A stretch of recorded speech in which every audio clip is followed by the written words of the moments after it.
Here's how my brain works. When I hear a complaint, my brain says, okay, if I have a problem with it, how can I address it? Why do you feel that way? Is there some truth there? Are there some things I need to look inwardly that I want to change because I'm unsettled? That's one approach. The other approach is I don't give a fuck. He's right. I'm gonna still go find me a man because, like Jay said, I don't got to do none of those things, and I can still go out there and find a man. So that guy who doesn't value those same things, he's gonna be over there, and then you wasn't checking for him in the first place, right? So I'm just trying to. So my brain just kind of shifts through. That's the logic side of me shifting through, and I guess because it's not talking about me specifically, maybe I'm not emotional about it, right? I'm not But emotional. I I didn't just say you wanted to were, make but I sure, guess 'cause apparently to me, hip it seemed dogs. like you implied. No, it seemed like you applied that I was being emotional because I'm the only woman on the panel speaking about it. You are not emotional, S&M. It's just your ears. Yeah. Whatever. Look, all I know is this. Go ahead, finish your statement because I have a question for you guys. Why? So finish your statement because I have a question for you guys. Although, listen, because I was going to also say, because I got to be fair and balanced. The passport shit, because I didn't really want to talk about passport bros specifically. I get they're the ones who kind of hijack this idea that you can go to other countries or whatever. But if you're being honest, I feel like a lot of that is a front. I don't think it's real. It goes back to what I was saying earlier about the manosphere space and people selling people pipe dreams. In fact, one of the videos that I saw the guy paying $3,000 for the pickup artist bullshit was in, I think, Colombia. Right? So yes, I think there's a bunch of grifters in the space selling people on this dream because guess what? When y'all niggas go overseas, if you don't know the language, it's going to be a tough ride.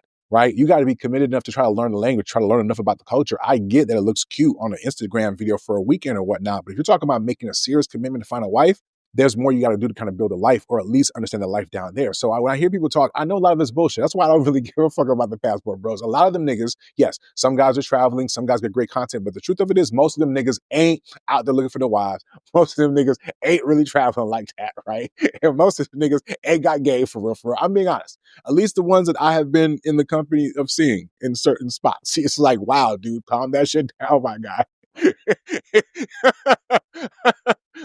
I'm about to tell myself, yo, you be at a spot, you be like, damn, dog, you don't even have to work that hard, my G.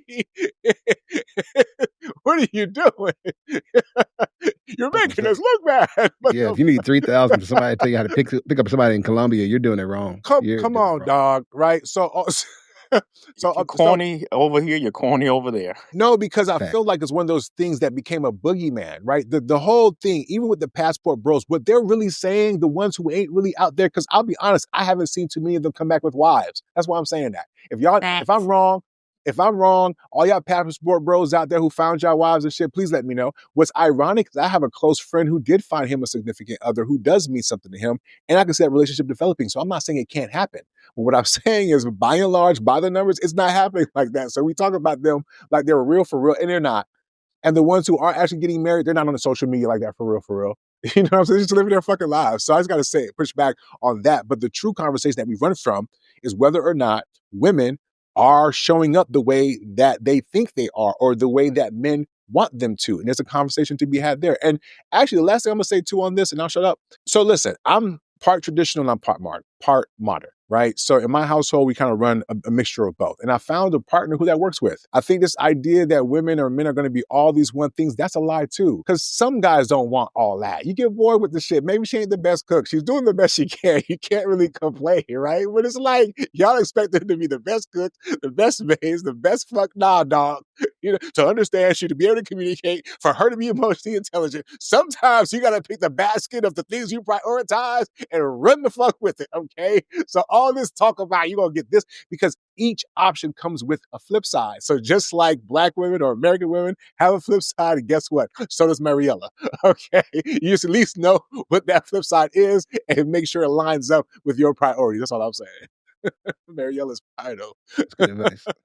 So the question that I had for you guys, though, was that oftentimes when these passport bros talk about femininity is actually a code word for submission, right? And when we talk about values, once again, is code for submission. You guys made an excellent point of breaking down family values, starting a family and so forth. But a lot of times in these echo chambers, it seems to be just about submission and American women not submitting while you guys identified the value thing. So here's my question. So to me, and I could be wrong, since a lot of the conversation seems to center on submission versus what you guys identify as value, this is my question. then are the men actually just seeking control versus partnership? And the reason why I wanted to ask this was because a lot of times when American, i.e. Americanized women or whatnot, or us in America, we have a tendency to want partnerships. So I'm asking, is this really just a way to seek control versus true partnership? Partnership is Answer this beautiful. quickly. Yeah, partnership is beautiful. So of course everybody wants partnership.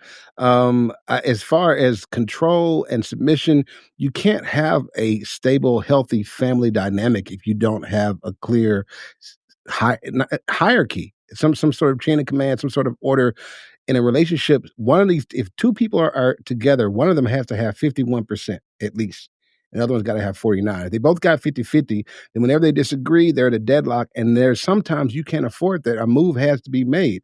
So I think that one of the things that passport bros are reaching for when they go overseas is they're reaching for people who come from cultures where it's already been established that the man is going to make that decision.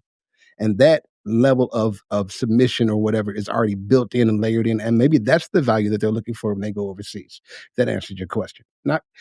Control, but not control to dominate, but control to protect, to regulate, right? To move, motivate, to build. Go ahead, y'all. I'm still trying to wrap my mind around, because I don't know if we said submission one time in this conversation. I started off by stating in the actual echo chamber, it's always been about submission. I also point out that you guys talked about values. That's why I wanted to ask that question, because while we talk about values, family values, a lot of times when the passport bros talk, they're actually talking about submission. I don't necessarily know if I buy that. You said a lot of times when they talk, they're talking about submission. I don't. I think they might be talking about family values, right? But here's the other thing too, right? I think the submission thing is overplayed too, man. People submit in various forms to various things. Like, you want somebody who's going to agree and submit to you 100% of the time. Okay, cool. Go find that person who's not going to have an opinion at all. Okay, whatever. I don't think that's realistic for real.